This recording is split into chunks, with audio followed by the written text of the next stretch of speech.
தாவீதின் ஊழியம். அப்பொழுது பாதகருக்கு உமது வழிகளை உபதேசிப்பேன், பாவிகள் உம்மிடத்தில் மனம் திரும்புவார்கள். தேவனே, என்னை ரட்சிக்கும் தேவனே, இரத்தப் பழிகளுக்கு என்னை நீங்களாக்கிவிடும். அப்பொழுது என் நாவு உம்முடைய நீதியை கம்பீரமாய் பாடும். ஆண்டவரே, என் உதடுகளை திறந்தருளும்.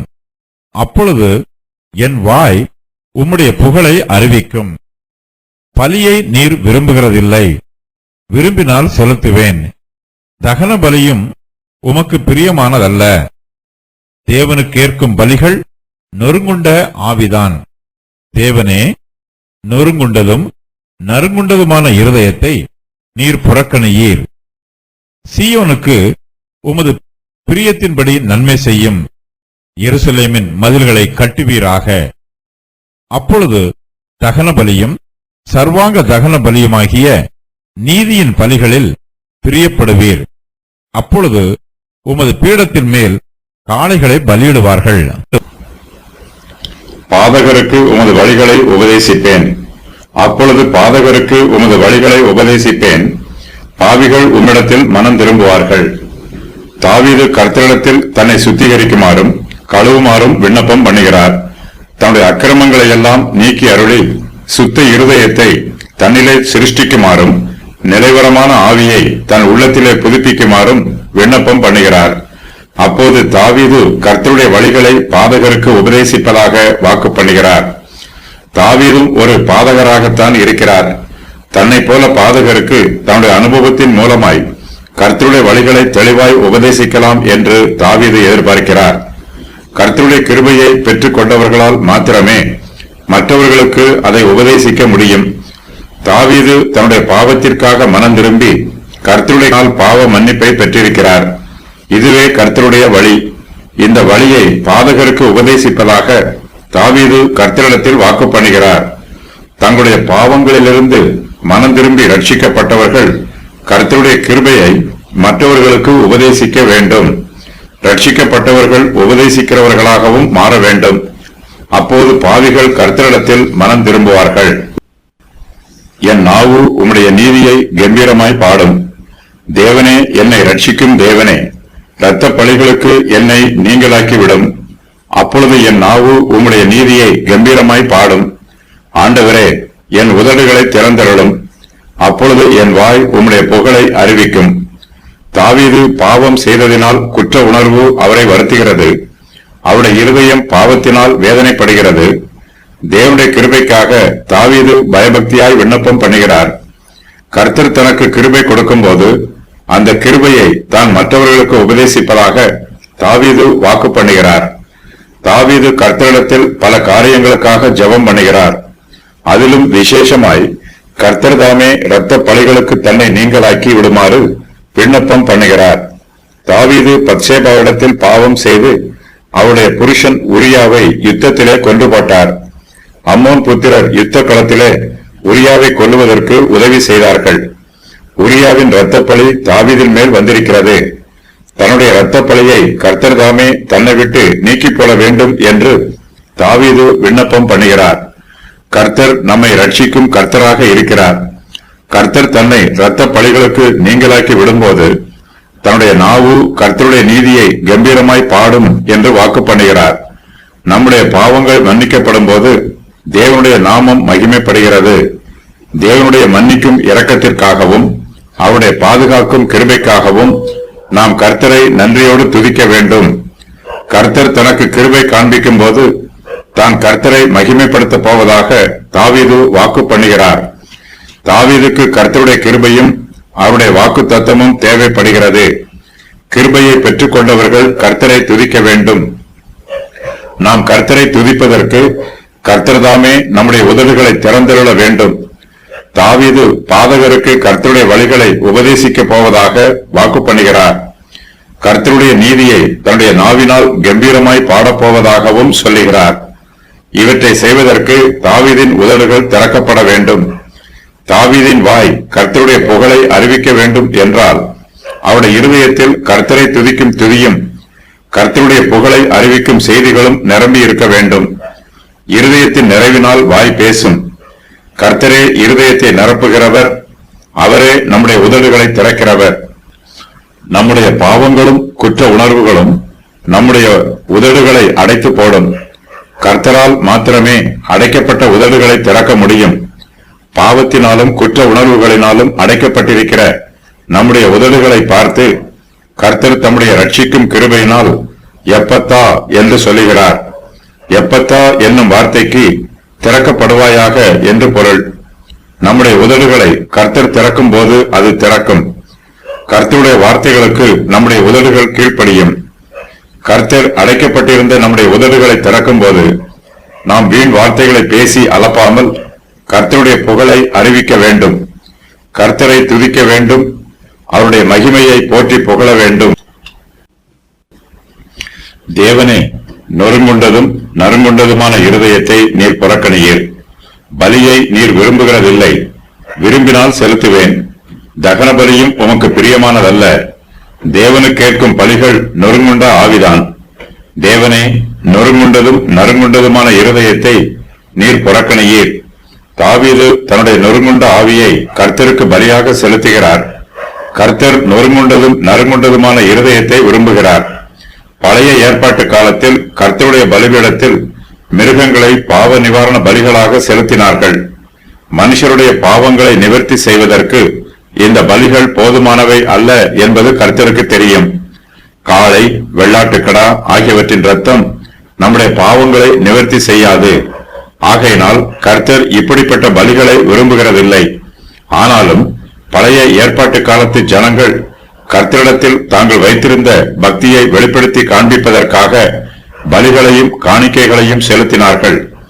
இவற்றை செய்வதன் மூலமாய் தாங்கள் மோசேயின் நியாய பிரமாணத்திற்கு கீழ்ப்படிவதாகவும் முன்னோர்களின் பாரம்பரியத்தின் பிரகாரம் நடப்பதாகவும் திருப்தி அடைந்தார்கள். கர்த்தர் காளை, வெள்ளாட்டுக்கடா ஆகிய பலிகளை விரும்பவில்லை. கர்த்தர் தகன பலியிலும் பிரியமாய் இல்லை. கர்த்தருக்கு பிரியமான பலி எது என்பது தாவீதுக்கு தெரியும். தேவனு கேட்கும் பலிகள் நொறுங்குண்ட ஆவிதான். தேவன் நொறுங்குண்டதும் நறுங்குண்டதுமான இருதயத்தை புறக்கணிக்க மாட்டார். நம்முடைய பாவங்களுக்காக மெய்யாகவே வருத்தப்பட்டு நொறுங்குண்டதும் நறுங்குண்டதுமான இருதயத்தோடு வரும்போது கர்த்தர் நம்மை புறக்கணியாமல் ஏற்றுக்கொள்கிறார். நம்முடைய பாவங்களுக்காக நாம் வருத்தப்பட வேண்டும். கர்த்தருடைய சமூகத்திற்கு முன்பாக நம்மை பாவிகள் என்று அங்கீகரித்து நம்மை தாழ்த்த வேண்டும். நம்முடைய இருதயம் நொறுங்குண்டதும் நறுங்குண்டதுமாய் இருக்க வேண்டும். கர்த்தரிடத்தில் நாம் ஜெபிக்கிற வார்த்தைகள் நம்முடைய வாயின் வார்த்தைகளாய் இராமல் நம்முடைய இருதயத்தின் வார்த்தைகளாய் இருக்க வேண்டும். கர்த்தருடைய சமூகத்திற்கு முன்பாக நம்முடைய இருதயம் நம்முடைய பாவத்தின் நிமித்தமாய் நடுங்க வேண்டும். இயேசு கிறிஸ்துவின் இரத்தமே சகல பாவங்களையும் நீக்கி நம்மை சுத்திகரிக்கும். நம்முடைய பாவங்களை நிவர்த்தி பண்ணுவதற்காக நம்முடைய இரட்சகராகிய இயேசு கிறிஸ்து கல்வாரி சிலுவையில் தம்மையே பலியாக ஒப்புக் கொடுத்தார். நம்மை மீட்கும் கரையமாக தம்முடைய திரு இரத்தத்தையே செலுத்தி நம்மை மீட்டுக் கொண்டார். நம்முடைய பாவங்களை மன்னிப்பதற்கு இயேசு கிறிஸ்துவின் பலியை தவிர வேறு எந்த பலியும் நியமிக்கப்படவில்லை. கர்த்தர் வேறு எந்த பலியையும் ஏற்றுக்கொள்வதில்லை. கர்த்தர் வேறு எந்த பலியையும் விரும்புகிறதில்லை. வேறு தகன பலிகளும் கர்த்தருக்கு பிரியமானது அல்ல. நம்முடைய பாவங்களுக்காக நாம் வருத்தப்பட வேண்டும். தேவனுக்கு விரோதமாக நாம் செய்த பாவங்களை நினைத்து நம்முடைய இருதயம் உடைக்கப்பட வேண்டும், நொறுக்கப்பட வேண்டும். இதுவே தேவன் அங்கீகரிக்கும் மெய்யான பலியாகும். சீயோனுக்கு உமது பிரியத்தின்படி நன்மை செய்யும். சீயோனுக்கு உமது பிரியத்தின்படி நன்மை செய்யும். எருசலேமின் மதில்களை கட்டுவீராக. தாவீது கர்த்தருடைய சமூகத்தில் சீயோனுக்காகவும் எருசலேமுக்காகவும் பரிந்து பேசுகிறார். சீயோன் என்பது கர்த்தருடைய சபையை குறிக்கிற வார்த்தை. சீயோனுக்கு உமது பிரியத்தின்படி நன்மை செய்யும் என்று தாவீது விண்ணப்பம் பண்ணுகிறார். சீயோனிலே கர்த்தரை உண்மையாய் ஆராதிக்கிற எல்லோரையும் ஆசீர்வதியும் என்பதே இந்த வாக்கியத்தின் பொருளாகும். சீயோனில் கர்த்தரை ஆராதிக்கிறவர்கள், கர்த்தர் மீது அன்பு கூறுகிறவர்கள், கர்த்தருடைய நாமத்தை பயபக்தியோடு தொழுது கொள்ளுகிறவர்கள். சீயோனின் புத்திரர் தன்னை போல பாவத்தில் விழுந்து விடாதவாறு கர்த்தர் தாமே அவர்களை பாதுகாக்க வேண்டும் என்று தாவீது விண்ணப்பம் பண்ணுகிறார். கர்த்தர் தம்முடைய மகத்துவமான நாமத்தின் நிமித்தம் தமக்கு பயப்படுகிறவர்களுக்கு நன்மை செய்வார். தம்முடைய கிருபையை காண்பிப்பார். நம்மை பாதுகாத்துக் கொள்வார். ஆவிக்குரிய ஜீவியத்தில் காயமடைந்தவர்கள் தங்களைப் போல காயமடைந்த மற்றவர்களுக்காகவும் ஜெபிக்க வேண்டும். அவர்கள் மீதும் இரக்கம் காண்பித்து கர்த்தருடைய சமூகத்தில் அவர்களுக்காகவும் பரிந்து பேச வேண்டும். நாம் நமக்காக எவ்வளவு ஜெபித்தாலும் கர்த்தருடைய சபைக்காகவும் ஜெபிக்க வேண்டும். உம்முடைய நாமம் பரிசுத்தப்படுவதாக, உம்முடைய ராஜ்யம் வருவதாக என்று ஜெபிக்க வேண்டும் என்று நம்முடைய கர்த்தர் நமக்கு கற்றுக் கொடுத்திருக்கிறார். கர்த்தர் தாமே எருசலேமின் மதில்களை கட்ட வேண்டும் என்று தாவீது விண்ணப்பம் பண்ணுகிறார். விசுவாசிகளின் ஜீவியத்தை கர்த்தர் தாமே தம்முடைய இரத்தத்தினால் வேலியடைத்து பாதுகாத்துக் கொள்ள வேண்டும்.